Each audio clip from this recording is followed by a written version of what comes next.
Hello students, a very good evening to all of you. मैं आदित्य कुमार सिंह एक बार फिर से आप सभी का ऑनलाइन तैयारी के यूट्यूब चैनल पे स्वागत करता हूं। तो स्टूडेंट्स, जैसा कि मैंने कल आप लोगों से प्रॉमिस किया था कि मैं आज यानी फ्राइडे को आप लोगों के साथ डिस्कस करूंगा आरआरबी एनटीपीसी के प्रीवियस ईयर पेपर के मैथ्स के क्वेश्चन जो कि 2016 के पेपर में आए थे। तो स्टूडेंट्स, चलिए देखते हैं आज की क्लास का पहला क्वेश्चन क्या है।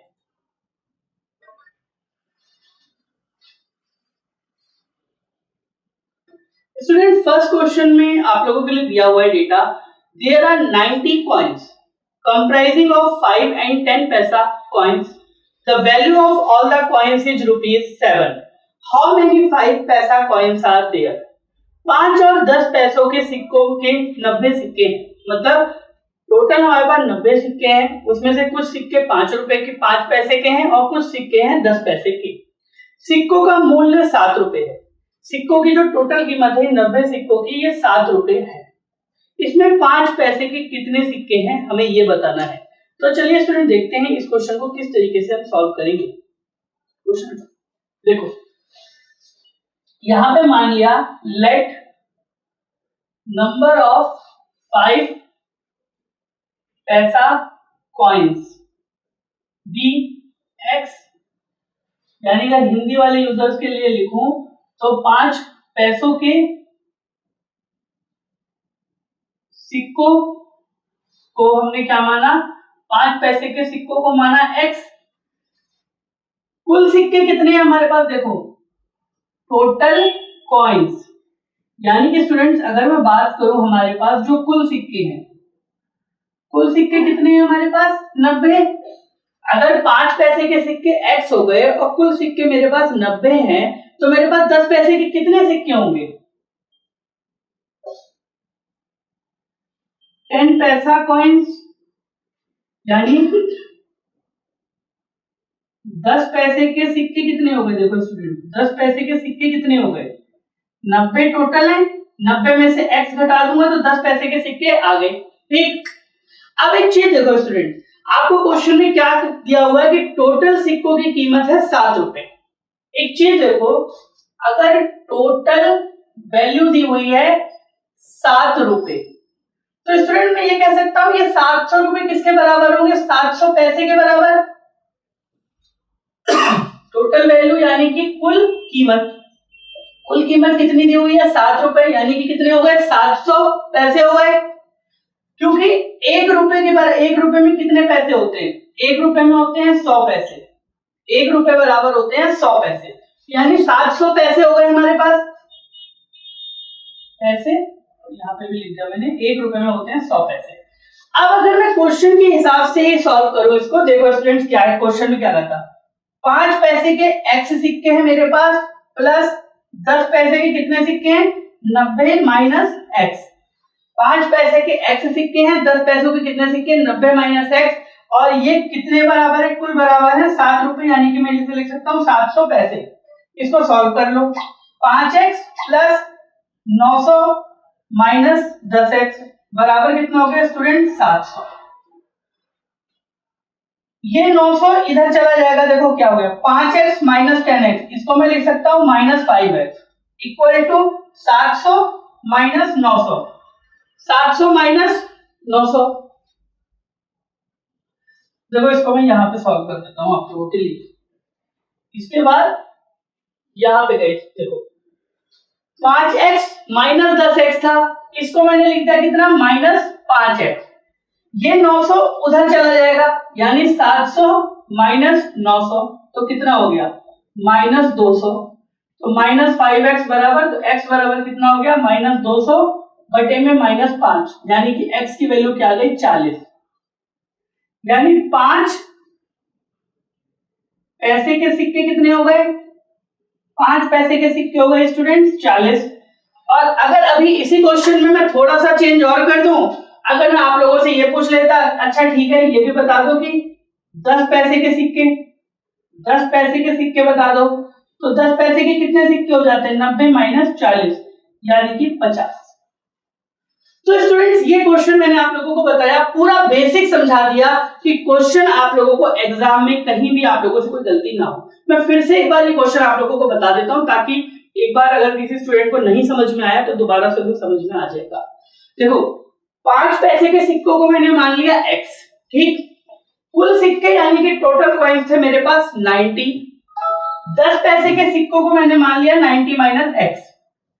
अब इनमें मुझे पता है कुल कीमत दी हुई थी 7 रुपए। 7 रुपए बराबर यानी कितने हो गए 700 पैसे। यानी मैं कह सकता हूं 5 पैसे के x सिक्के प्लस 10 पैसे के 90 माइनस x सिक्के किसके बराबर है 700 रुपए के।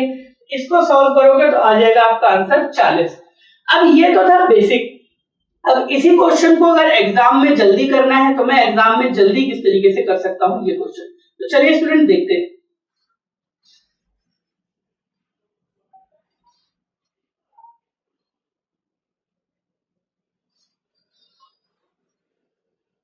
देखो स्टूडेंट 7 रुपए दिए हुए थे, 7 रुपए को एज्यूम कर लिए मैंने 700 पैसे। 7 रुपए को एज्यूम कर लिए मैंने 700 पैसे, ठीक। कुल सिक्के मेरे पास कितने थे, कुल सिक्के थे मेरे पास 90। तो सिंपल है, अपने दिमाग में कैलकुलेट कर लो कि 5 पैसे के सिक्कों को मान लिया आपने x और 10 पैसे के सिक्कों को आपने मान लिया 90 माइनस x। बस एक इक्वेशन लिखनी थी आपको, क्या लिखनी थी 5 गुणा x प्लस 10 गुणा 90 माइनस x बराबर 700। इक्वेशन बन गई। अब इसको सॉल्व कर लोगे तो वही वाली इक्वेशन आप लोगों की फिर से बन गई। टाइम कितना बचा ये देख लो आप लोग, ये ज्यादा से ज्यादा 40 सेकंड आप लोगों के 40 सेकंड के अंदर ये क्वेश्चन हो जाएगा सॉल्व। इसको सॉल्व कर लोगे 5x प्लस 900 माइनस 10x बराबर हो गया आप लोगों का 700। ये हो गया माइनस 5x बराबर कितना हो गया माइनस 200 और x बराबर कितना हो गया 40।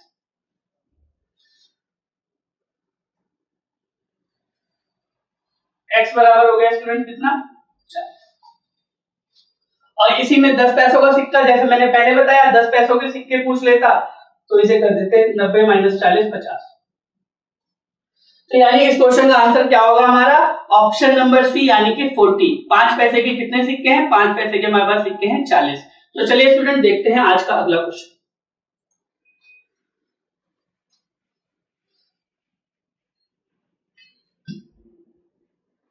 नेक्स्ट क्वेश्चन स्टूडेंट दिया हुआ है 30 men working 5 hours a day can do a task in 16 days। 30 आदमी हैं, अगर वो 30 आदमी प्रतिदिन 5 घंटे कार्य करके एक काम को 16 दिन में पूरा करते हैं, ठीक। तो हमें क्वेश्चन में बताना है in how many days will 40 men working 6 hours a day do the same work। हमें ये बताना है कि अगर 40 आदमी 6 उसी काम को 6 घंटे करते हैं तो कुल कितने दिनों में खत्म होगा। तो स्टूडेंट इस क्वेश्चन के लिए एक फॉर्मूला यूज करेंगे हम लोग। उस फॉर्मूला को क्या कहते हैं देखो, क्वेश्चन हटा दो। M1 D1 H1 बराबर होता है M2 D2 और H2 के, ये याद रख लेना, ठीक। अब क्वेश्चन पढ़ो, देखो क्या दिया था 30 मैन 30 आदमी, ठीक, 5 घंटे काम करते हैं और 16 दिनों तक काम करते हैं। तो दिन की जगह पे 16 रख दिया, घंटों की जगह पे 5। फिर उसी काम को 40 आदमी करते हैं, दिन नहीं पता, दिन को x मान लो और कितने घंटे काम करते हैं 6 घंटे काम करते हैं। अब इसको सॉल्व कर लो, x बराबर कर दो 30 गुणे 16 गुणे 5 बटे में 40 गुणा 6। सॉल्व कर दो, 6 एकम 6 6 पंचे 30, 5 एकम 5 5 अठे 40 8 एकम 8 8 दूनी 16। तो आंसर कितना आ गया मेरा 10। 10 दिनों में काम पूरा होगा। आंसर मेरा कितना आ गया 10 डेज यानी कि 10 दिन। 10 दिन आ गया मेरा इस क्वेश्चन का आंसर, यानी कि ऑप्शन नंबर बी होगा मेरा इस क्वेश्चन का राइट आंसर। चलिए स्टूडेंट्स अब देखते हैं आज का थर्ड क्वेश्चन।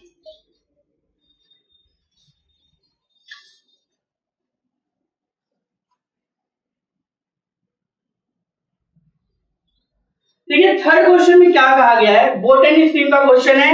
अब बहुत बार क्या होगा, बोट एंड स्ट्रीम जब देख लोगे ना बच्चे तो क्या करते हो आप लोग कि अच्छा बोट एंड स्ट्रीम का है, उस क्वेश्चन को वहीं पे छोड़ दोगे। पर बोट एंड स्ट्रीम के कुछ क्वेश्चंस बहुत इजी होते हैं। आज ये वाला क्वेश्चन दिखाता हूं आप लोगों को किस तरीके से इजी है। बाकी जब बोट एंड स्ट्रीम की क्लास होगी तो उस क्लास में मैं फिर आपको सारे टाइप्स कराऊंगा इसके। तो आज देखते हैं कि बोट एंड स्ट्रीम का किस टाइप का क्वेश्चन आया था 2016 में। क्वेश्चन है स्टूडेंट्स को किस तरीके से, the upstream speed of the boat is 40 kilometre per hour. Boat की अपस्ट्रीम स्पीड दी हुई है 40 किलोमीटर प्रति घंटा and the speed of the boat in still water is 55 kilometre per hour. और बोट की स्पीड क्या दी हुई है, अपस्ट्रीम बोट की स्पीड दी हुई है 55 किलोमीटर पर आवर और अपस्ट्रीम स्पीड दी हुई है 40। What is the down stream speed of the boat, boat की डाउन स्ट्रीम स्पीड क्या होगी। ठीक, यानी अगर बात की जाए हिंदी में तो धारा के विपरीत नाव की चाल 40 किलोमीटर प्रति घंटा है। ठीक, धारा के विपरीत नाव की चाल कितनी है, 40 किलोमीटर प्रति घंटा और स्थिर जल में नाव की चाल 55 किलोमीटर प्रति घंटे है। तो हमें बताना है कि जब धारा के अनुदिश यानी धारा के साथ नाव की चाल क्या होगी। तो चलिए स्टूडेंट देखते हैं इस क्वेश्चन को किस तरीके से करना है। देखो student, speed of boat, speed of boat को मैंने मान लिया x। ठीक, यानी अगर मैं बात करूं तो नाव की चाल को मैंने मान लिया x। स्पीड ऑफ स्ट्रीम यानी धारा की चाल, धारा की चाल को मैंने मान लिया students y। Speed of boat x हो गई, स्पीड ऑफ स्ट्रीम यानी धारा की चाल कितनी हो गई हमारी y। अब अपस्ट्रीम स्पीड हमें दी हुई है, अपस्ट्रीम मतलब जब धारा के विपरीत चलती है नाव या कोई भी आदमी जब धारा के विपरीत जाता है उसे कहते हैं अपस्ट्रीम स्पीड। तो देखो मुझे पता है कि अपस्ट्रीम स्पीड यानी जिसे कि यूएस कहते हैं, इसका फॉर्मूला क्या होता है x माइनस वाई, यानी धारा के विपरीत। अब क्वेश्चन में आप देखोगे तो अपस्ट्रीम स्पीड की वैल्यू दी हुई है 40। ठीक, यहां लिख दिया मैंने 40। x यानी स्पीड ऑफ बोट, और स्पीड ऑफ बोट कितनी दी हुई है 55 किलोमीटर प्रति घंटा, और ये हमें नहीं पता है स्पीड ऑफ स्ट्रीम कितनी है। तो यहां 40 रखा, यहां रखा 55 माइनस वाई, इसको सॉल्व कर लोगे ये 55 इधर आ जाएगा 40 से, ऐसे लिख सकते हैं 40 माइनस 55 बराबर माइनस वाई। यानी इसको अगर मैं सॉल्व करूं तो मैं क्या लिख सकता हूं, y माइनस वाई बराबर माइनस 15, माइनस से माइनस कट गया यानी y बराबर 15। तो स्पीड ऑफ स्ट्रीम कितनी आ गई 15 किलोमीटर पर प्रति घंटा। अब मुझे क्या निकालना है स्टूडेंट्स, मुझे निकालना है डाउन स्ट्रीम स्पीड, मुझे निकालनी है डाउन स्ट्रीम स्पीड। अब देखते हैं,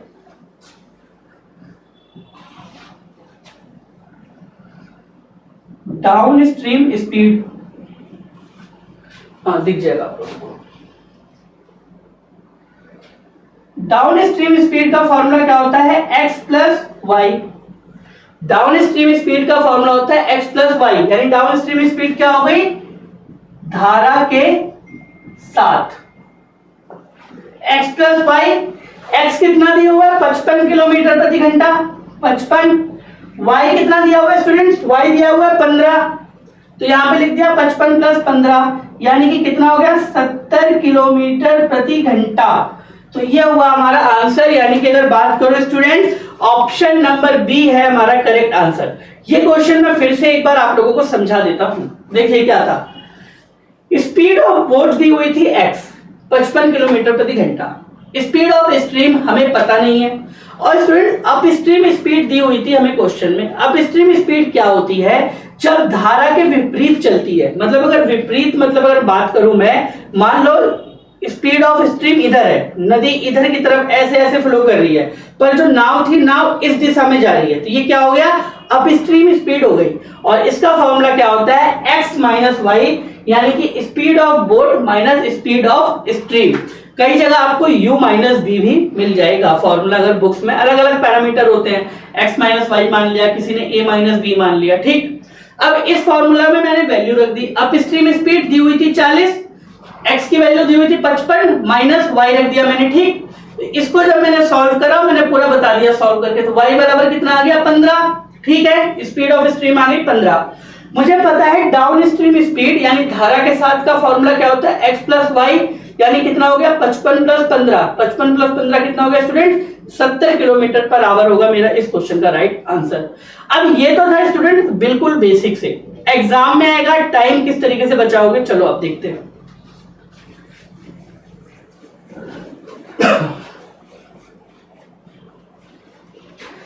और ये ट्रिक वाला क्वेश्चन नहीं है, इसमें ऐसा नहीं कोई बहुत अच्छी खासी ट्रिक लगेगी, बहुत इजी क्वेश्चन है, एकदम बेसिक से ही करना है एग्जाम में, बहुत ज्यादा चक्कर में मत पड़ना। देखो किस तरीके से क्वेश्चन करोगे।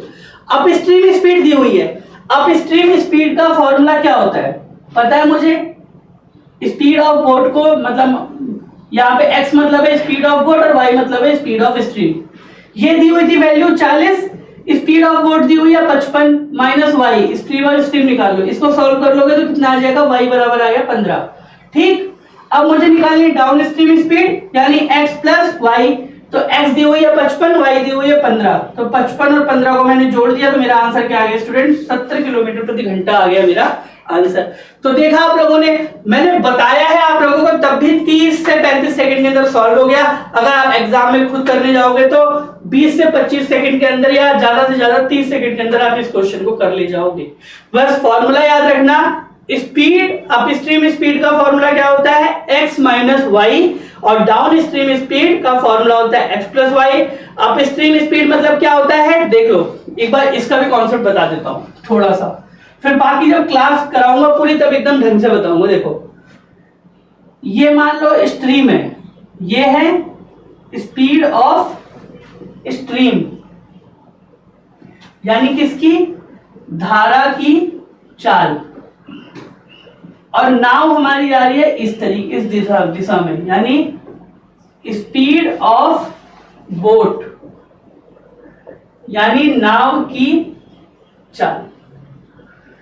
तो ये वाला केस क्या हो जाता है हमारा, अप स्ट्रीम स्पीड यानी धारा के विपरीत, धारा के विपरीत। अब अगर स्पीड ऑफ स्ट्रीम ये है, ठीक, स्पीड ऑफ बोट और स्पीड ऑफ स्ट्रीम यानी नाव की चाल और धारा की चाल, तो इस वाले केस को स्टूडेंट्स क्या कहते हैं, down stream speed. Down stream speed यानी कि धारा के साथ। ठीक, अब मुझे नहीं लगता अप स्ट्रीम स्पीड और डाउन स्ट्रीम स्पीड में आप लोगों को कभी कोई दिक्कत होगी। तो चलिए स्टूडेंट अब देखते हैं आज की क्लास का अगला question.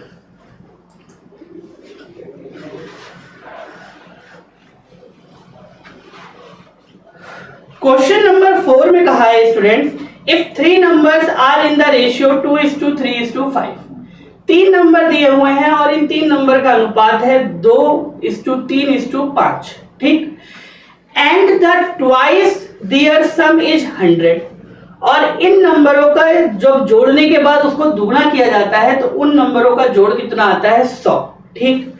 Find the square of the largest of the 3 number, इन तीनों नंबरों में जो सबसे बड़ा है उसका वर्ग बताना है यानी स्क्वायर बताना है। तो चलिए स्टूडेंट देखते हैं इस क्वेश्चन में। देखो इस क्वेश्चन में ट्रिक क्या है, कंफ्यूज कहां होगा बच्चा, एंड द ट्वाइस देयर सम, और हिंदी में जो लाइन लिखी हुई है उनके योग का दोगुना, उनके योग का दोगुना। हिंदी में फिर भी थोड़ी इजी दी हुई है। इंग्लिश वाले स्टूडेंट्स क्या कर सकते हो, कभी कभी आप अरिथमेटिक में ना, अभी जब आप कंप्यूटर टेस्ट देते हो तो वहां पे लैंग्वेज चेंज करने का भी ऑप्शन होता है, तो कई बार आप क्वेश्चन को हिंदी में भी पढ़ सकते हो, बहुत मदद मिलती है।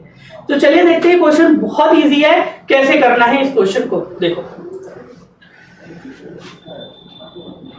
क्या करा मैंने, नंबर्स को मान लिया, let numbers be 2x 3x and 5x, number का अनुपात क्या था, 2 3 5, ठीक, 2x 3x और 5x, यानी इसे हिंदी में लिखूं तो मैंने संख्या को माना 2x 3x 5x। अब देखते हैं students according to question, question में क्या कहा गया, इन तीनों को जोड़ने के बाद इनका दुगना, इनके तीनों को जोड़ने के बाद इनका जब दुगना किया जाता है तो उसका सम आता है 100। अब यहाँ पे गलती क्या होगी बच्चों, देखो यहाँ पे दो तरीके की गलती करोगे आप लोग। कई सारे स्टूडेंट्स क्या करेंगे पता है, 2x plus 2 3x plus 2 5x कर दोगे, ठीक, ये फिर भी ठीक है, ये चल जाएगा हमारा, पर हमें ये नहीं करना। ये वाला स्टेप करोगे तो टाइम ज्यादा लगेगा आपका एग्जाम में, ठीक।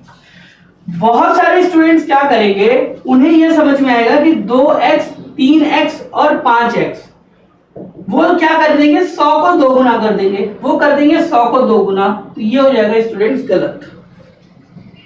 देखो क्वेश्चन में क्या कहा है, ट्वाइस देयर सम, तो पहले इन नंबरों को जोड़ लेते हैं। देखो इन नंबरों को जोड़ लेते हैं, 2x 3x और 5x, ठीक।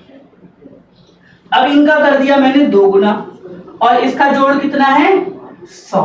खोल दो फॉर्मूला, 5 3 8 2 10, 2 गुणा 10x बराबर कितना हो गया 100।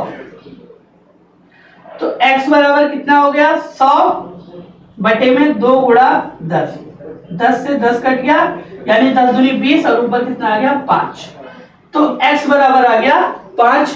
अब नंबर्स क्या क्या थे हमारे पास, देखो नंबर्स थे हमारे पास 2x 3x और 5x, x बराबर 5 यानी कि 2 गुणा 5 तो कितना हो गया 10, 3 गुणा 5 कितना हो गया 15 और 5 गुणा 5 कितना हो गया 25।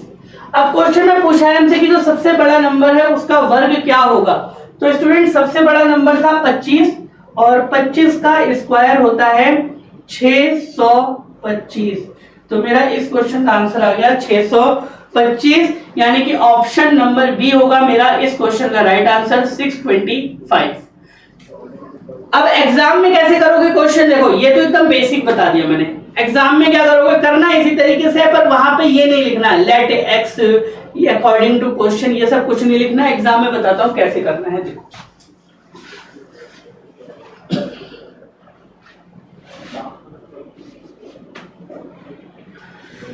क्या दिया हुआ था नंबर 2 3 5, ठीक, लिखा हुआ है इन तीनों को जोड़ने के बाद इनको अगर दोगुना कर दिया जाए तो इसका जोड़ 100 आएगा। जोड़ दो, 5 3 8 2 10, 10 को जोड़ दिया, 10 का 2 गुना कर दिया, बराबर कितने के कर दिया 100 के, यानी 20 बराबर कितना हो गया 100, 1 बराबर 5।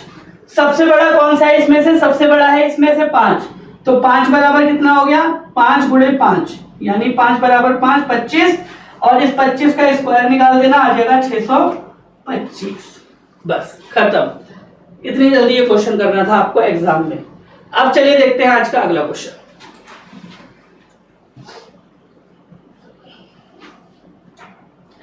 अगला क्वेश्चन स्टूडेंट दिया हुआ है, the HCF and LCM of two numbers are 3 and 2730 respectively. If one of the numbers is 78, find the other number. दो संख्याओं का महत्तम समापवर्त्य और लघुत्तम समापवर्त्य क्रमशः 3 और 2730 दिया हुआ है। यदि एक संख्या 78 है तो दूसरी संख्या क्या होगी। चलिए स्टूडेंट देखते हैं इस टाइप के क्वेश्चन को किस तरीके से करना होता है। हटा दीजिएगा क्वेश्चन। इस टाइप के क्वेश्चन में फॉर्मूला लगता है स्टूडेंट्स, एलसीएम इंटू एचसीएफ बराबर प्रोडक्ट ऑफ दो नंबर्स, यानी प्रोडक्ट ऑफ टू नंबर्स की बात करूं तो first number into second number, ठीक। अब एचसीएफ इंटू एलसीएम दिया हुआ है 3 गुणे 2730, फर्स्ट नंबर दिया हुआ है 78, सेकंड नंबर निकालना है आपको x, तो सिंपल कर दो x बराबर 3 गुणे 2730 बराबर में 78। अब इसको सॉल्व कर लो, 3 से इसे काट दोगे तो आ जाएगा 26, 78। अब इसको सॉल्व कर लो, 13 दूनी 26, 13 दूनी 26, 13 कम 13 0, इसे 2 से काट दोगे तो आंसर आ जाएगा 105। तो दूसरा नंबर क्या आ गया मेरा स्टूडेंट्स, आ गया 105 आ गया। यानी 105 की अगर मैं बात करूं तो यानी मेरा कौन सा आंसर हो गया, ऑप्शन नंबर सी मेरा होगा राइट आंसर 105। एग्जाम में इसी तरीके से इस क्वेश्चन को आप लोगों को करना है, HCF इंटू LCM बराबर प्रोडक्ट ऑफ टू नंबर। पर वहां पे देखो टाइम कहां पे बचाओगे आप लोग, वहां पे आप लोगों को क्या करना है, HCF लिखा LCM लिखा, प्रोडक्ट ऑफ टू नंबर आपको पता है, अगर दो नंबरों में से एक नंबर निकालना है तो जो नंबर दिया होगा उससे भाग दे देंगे, तो 78 से भाग दे दोगे, इसको सॉल्व करोगे तो आंसर आ जाएगा 105। ठीक, तो स्टूडेंट्स आज मैंने आप लोगों के साथ डिस्कस किए आरआरबी एनटीपीसी 2016 में आए हुए क्वेश्चंस। तो स्टूडेंट जैसा कि मैंने आप लोगों को बताया कि मैं मैथ्स की क्लास चला रहा हूँ, जो मैथ्स की क्लास का स्केड्यूल कुछ इस तरीके से होगा आप लोगों का। मंडे टू फ्राइडे चलेगी आप लोगों की क्लास, जहां पे मैं मंडे, ट्यूसडे, वेडनेसडे और थर्सडे आपको क्या करूंगा, पढ़ाऊंगा, लिख भी दे रहा हूं हिंदी में, पढ़ाऊंगा। और फ्राइडे को स्टूडेंट्स करूंगा प्रीवियस ईयर पेपर के क्वेश्चन का डिस्कशन, प्रीवियस ईयर पेपर के क्वेश्चन का डिस्कशन। स्टूडेंट्स 5 क्वेश्चन कराए हैं, 5 क्वेश्चन सिर्फ इसलिए कराए हैं, क्वेश्चंस की संख्या कम इसलिए रखी है कि आप लोगों को सारी चीजें समझ में आती रहे, पॉइंट टू पॉइंट समझ में आती रहे। और स्टूडेंट्स जैसा कि आप लोगों से मैं एक प्रॉमिस भी करता हूं कि आने वाले कमिंग वीक में आप लोगों को प्रीवियस ईयर पेपर का मैं पीडीएफ भी प्रोवाइड कर दूंगा। और प्रीवियस ईयर पेपर आप लोग स्टूडेंट्स 2 जगह और भी जाकर के अटेम्प्ट कर सकते हैं। कहां पे अटेम्प्ट कर सकते हो, बिल्कुल फ्री है प्रीवियस ईयर पेपर, एक प्रीवियस ईयर पेपर आप लोगों को बिल्कुल फ्री मिलेगा। और वो कहां पे अटेम्प्ट कर सकते हैं आप लोग, मैं वो भी बता दे रहा हूं आपको। www.onlinetayari.com पर आप लोग अटेम्प्ट कर सकते हैं, या फिर ऑनलाइन तैयारी के ऐप पर आप लोग इसको डाउनलोड कर सकते हैं। और जितने स्टूडेंट्स तैयारी कर रहे हैं रेलवे एग्जाम्स की, चाहे मैं बात करूं आरआरबी जेई की या आरआरबी एनटीपीसी या आरआरबी ग्रुप डी, तो आप लोगों के लिए भी स्टूडेंट्स मेरे पास एक खुशखबरी है। जैसे कि आप लोग हमेशा मांगते हैं कि सर फ्री का टेस्ट करवाइए, फ्री का टेस्ट करवाइए, तो आप लोगों के लिए स्टूडेंट्स ऑनलाइन तैयारी लेकर के आया है आरआरबी जेई सीबीटी 1 का ऑल इंडिया टेस्ट, जो कि है बिल्कुल फ्री। और ये ऑल इंडिया टेस्ट स्टूडेंट्स आप लोग कब तक अटेम्प्ट कर सकते हैं, आज है 5 अप्रैल, और इस टेस्ट को आप लोग अटेम्प्ट कर सकते हैं 5, 6, 7, 8 अप्रैल तक अटेम्प्ट कर सकते हैं। यानी मंडे से फ्राइडे से लेकर के मंडे तक आप लोग इस टेस्ट को अटेम्प्ट कर सकते हैं। और इस टेस्ट में मैं जो चैलेंज दे रहा हूं आप लोगों को, मैं चैलेंज दे रहा हूं कि क्या आप लोग 60 से ज्यादा नंबर ला सकते हैं इस टेस्ट में। तो जितने स्टूडेंट्स ऐसे हैं जो मेरा चैलेंज एक्सेप्ट करते हैं कि वो 60 से ज्यादा स्कोर करेंगे, एक बार कमेंट सेक्शन में जरूर कमेंट करके बता दीजिएगा कि आप लोगों ने ऑल इंडिया टेस्ट में कितना स्कोर किया। और फिर स्टूडेंट्स आने वाले टाइम में मैं मैथ्स की क्लासेस का वो बढ़ाऊंगा आप लोगों के लिए। अभी वीक में क्या है, एक दिन में सिर्फ हम वीक में 5 बार मिलते हैं, तो कोशिश मेरी ये रहेगी कि मैं आप लोगों से हफ्ते के 7 दिन मिलूं। और इवन ऐसा भी करेंगे जैसे स्कूल में या कॉलेज में होता था ना, एक्स्ट्रा क्लास लगाई जाती थी आप लोगों के लिए, तो मैथ्स की एक्स्ट्रा क्लास भी मैं लेकर के आऊंगा आप लोगों के लिए। तो बिल्कुल एकदम घबराइए मत, निश्चिंत रहिए। आप लोगों के एग्जाम से पहले आप लोगों को मैं काफी सारे क्वेश्चंस की प्रैक्टिस कराने वाला हूं। और स्टूडेंट्स आप लोगों के लिए एक छोटा सा सरप्राइज और है मेरे पास, और वो सरप्राइज मैं आप लोगों को बताऊंगा मंडे शाम को 7 बजे। यकीन मानिए बहुत बेहतरीन सरप्राइज होगा आप लोगों के लिए। और स्टूडेंट्स आप लोग मतलब खुश हो जाओगे, इस तरीके का एक सरप्राइज लेकर के आऊंगा आप लोगों के लिए मंडे को। तो स्टूडेंट्स मंडे शाम को 7 बजे बिल्कुल जुड़ना मत भूलिएगा।